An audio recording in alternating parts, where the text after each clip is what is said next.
బుల్లితెర మెగాస్టార్ ప్రభాకర్ కుమారుడు attitude star Chandrahas హీరోగా నటించిన తాజా చిత్రం బరాబర్ ప్రేమిస్తా ఇప్పటికే అన్ని కార్యక్రమాలు పూర్తి చేసుకుని ఫిబ్రవరి 6న థియేటర్లలో విడుదల కాబోతోంది.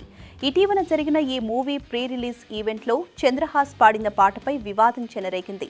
అందులో అసభ్యకరమైన బూతు పదాలు ఉండడంతో తీవ్ర విమర్శలు వస్తున్నాయి. స్టేజ్పై అలాంటి పాట ఎలా పాడతావంటూ చంద్రహాస్ను నెటిజన్లు దారుణంగా ట్రోల్ చేస్తున్నారు. సాంగ్ వివాదంపై తాజాగా దర్శక నిర్మాతలు స్పందించారు. బరాబర్ ప్రేమిస్తా సినిమాలోని గుంజీ గుంజీ అనే పాటలోని లిరిక్స్ మార్చేసి బూతు పదాలతో స్టేజ్ మీద లైవ్ లో చంద్రహాస్ ఆ సాంగ్ పాడాడు.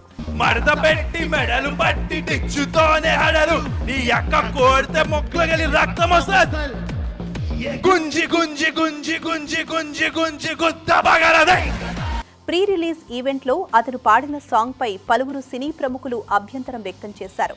ఈవెంట్ కు గెస్ట్ గా వచ్చిన సీనియర్ నటుడు జేడి చక్రవర్తి చీప్ పబ్లిసిటీ అంటూ ఇప్పటికే ఓ వీడియో రిలీజ్ చేశారు.